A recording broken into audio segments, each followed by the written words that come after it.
Moi, j'ai toujours, disons, je n'étais pas en voyage, mais disons que du point de vue de ma carrière, j'ai décroché. J'ai fait des titres pour rendre grâce à Dieu, à Jésus-Christ. J'ai fait des titres pour dire merci à la Vierge Marie, ma mère. Et donc, je me suis retrouvé un peu en pleine méditation. Parce que les questions que je ne comprenais pas avaient pour moi des solutions dans la spiritualité. Donc je m'y suis donné. Et puis après, je me suis dit, bon, il faut que je revienne à ma carrière. Donc je reviens, c'est un titre qui annonce ma carrière, qui annonce la reprise de mon métier. C'est ça, je reviens.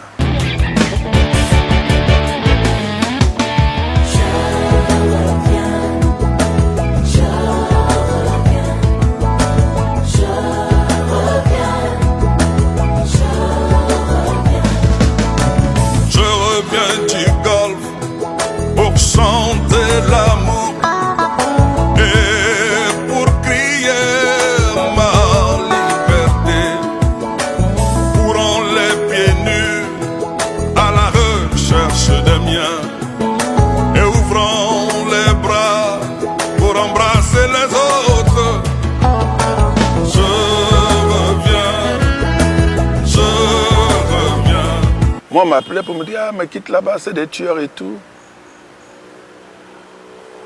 Alors que ce n'était pas vrai. Le Golfe même a été attaqué des fois.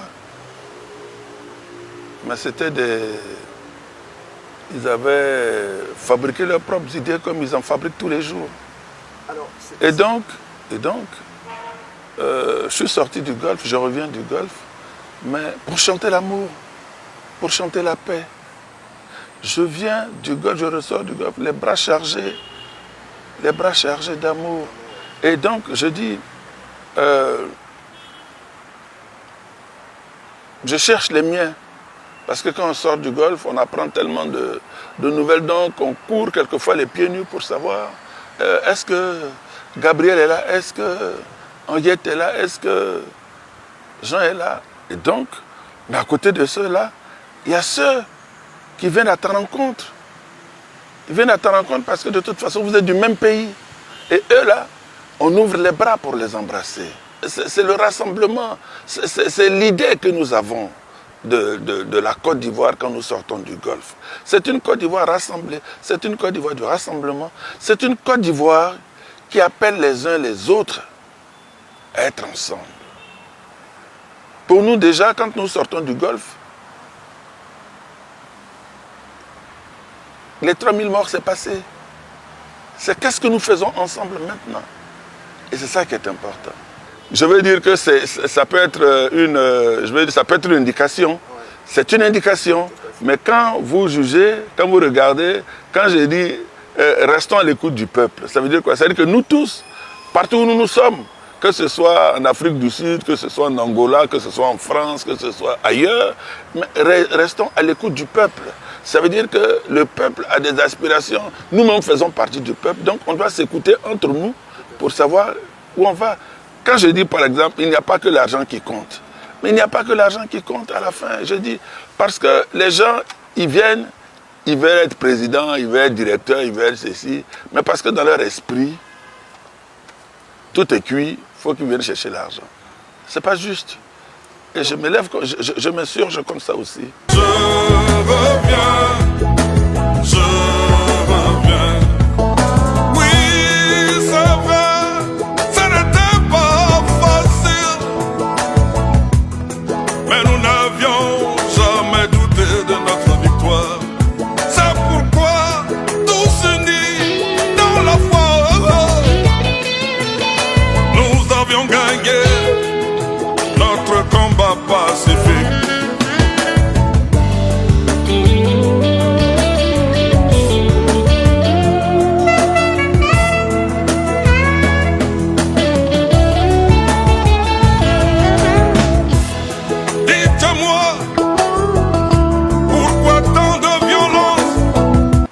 la mélancolie dégage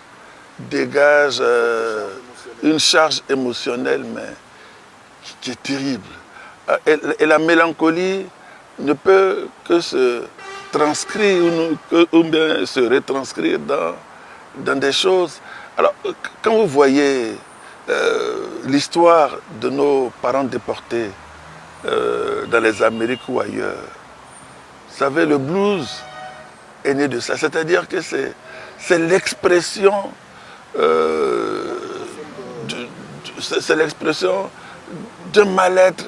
Et on veut donc rendre ça joyeux. C'est un encouragement à aller plus fort, à aller plus loin dans la douleur, à être soi-même, à ne pas se dénaturer. Et donc pour moi, c'est la musique de mes pères, c'est la musique de ceux qui ont planté les cannes à sucre, c'est la musique de ceux qui ont planté les tabacs, c'est la musique qui leur permettait d'être eux-mêmes. L'alto voyage, il te fait entrer toi-même dans ta propre personnalité pour avoir une écoute optimale. C'est-à-dire qu'il te fait voyager, il entre en toi et quand tu l'écoutes, tu sors, mais tu es émerveillé, tu dis mais attends, il y a quelque chose qui se passe. Donc c'est une transmission à travers le saxo et du texte et de la musique que j'envoie à ceux qui écoutent. Moi, je n'ai pas de mérite particulier à marier tout ça. Moi, ce que je cherche, c'est que tout ça forme un tout. Et que ce tout-là plaise. Et que ce tout-là soit intérieur dans chacun d'entre nous. Et c'est ça qui est important. Donc moi, ma voix, j'ai été très proche d'Hallyday au niveau musical, au niveau de la voix. Et j'ai été aussi très proche de Joe Cooker, j'ai été très proche de Springsteen. Bon, alors c'est des voix. Oui, non, c'est des instruments. C'est des instruments de musique. Pendant que toi, tu joues ta guitare, tu es virtuose de guitare. Et que moi, je te propose ma voix. Et ensemble, on essaie de faire quelque chose. Parce que c'est ensemble toujours que les choses... Même si je fais a cappella, je chante seul, qu'il n'y a personne pour m'écouter, il n'y a pas de lien. Il faut toujours créer un lien. C'est-à-dire que... faut pas faire la musique comme étant quelqu'un qui est sur Mars et tout ça.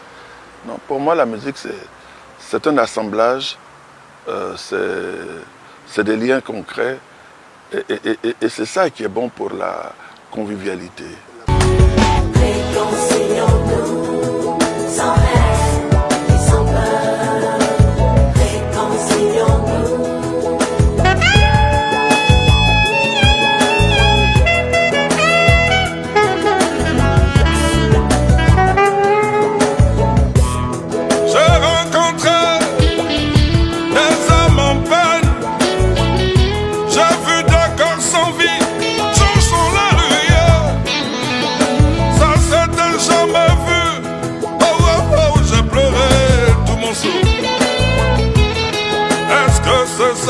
Que nous voulions pour la démocratie. On sort d'une période post-électorale en 2011, mais qui est désastreuse pour le secteur de la culture. Quand vous allez à Bouaké, la rébellion a cassé le sang culturel Jakaka. Il a fallu que le président Alassane Ouattara vienne pour réhabiliter tout ça, que ce soit Bobo, que ce soit ailleurs. Et là, on est en train de faire des centres culturels de proximité, des lieux de spectacle de proximité. Et moi, je pense qu'aujourd'hui, nous sommes à 100 peut-être bénéficiaires de la rente viagère. C'est-à-dire qu'on n'a pas cotisé et le président de la République décrète un matin qu'une catégorie d'artistes ayant fait leurs preuves gagne 300 000 francs tous les mois. On va lui demander d'augmenter, disons, la cagnotte, parce qu'il y en a beaucoup. Il y en a beaucoup qui méritent ça, qui méritent ça autant bien que nous. Donc nous allons faire ça. Nous avons la loi sur la copie, nous avons la loi sur notre statut d'artiste. On attend que les décrets d'accompagnement sortent. Mais moi, je vous dire, notre secteur, on peut l'organiser. On peut le réorganiser différemment. Et donc, nous allons faire des propositions à Madame la ministre. Vous savez, aujourd'hui, qu'est-ce qui se passe? Pour être même boulanger, on vous demande une licence. Pour exporter du café cacao, on demande une licence. Mais pour être un producteur, il n'y a rien. Il suffit d'avoir un peu d'argent. Tu viens du village, ta cousine ou bien ton cousin, tu le prends parce qu'il chante bien dans les funérailles. Tu le mets en studio, tu deviens producteur. Je pense qu'il y a des... Oui, il faut assainir ça. N'importe qui aujourd'hui est distributeur. Mais est-ce que vous savez qu'il y a des bars à Yopougon, à Marcory, à Cocody, à Angré, partout, où on fait du zouglou. C'est-à-dire, on se lève un matin, on dit on fait zouglou. Mais à l'époque, il y avait ce qu'on appelait, il fallait voir les portes d'accès, il fallait d'abord avoir même une autorisation avant d'ouvrir un espace. Donc tout ça, ah non, je ne sais pas, mais aujourd'hui même vous faites zouglou, il y a des caniveaux qui sont là, quand le public est là-bas, s'il y a une bousculade quelconque, bon, celui qui a son petit maquis, vous n'avez pas lui dit de prendre en charge tous les blessés ou bien tous les grands machins. Non, c'est des choses qu'il faut gérer, c'est des choses qu'il faut régler.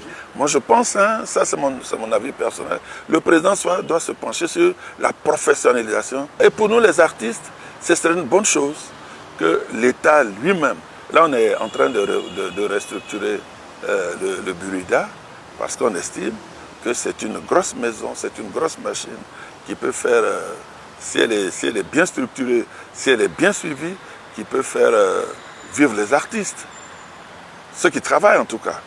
Donc notre souci aujourd'hui, c'est que le président se penche sur la professionnalisation.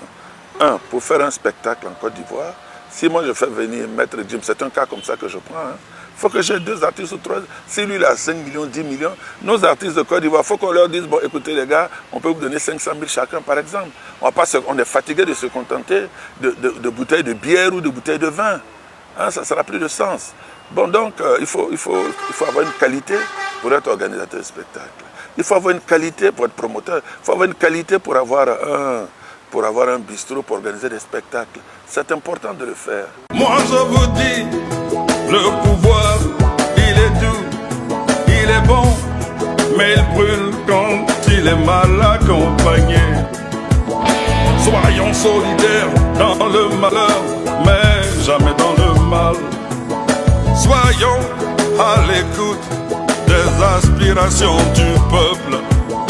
Il n'y a pas que l'argent qui compte sur cette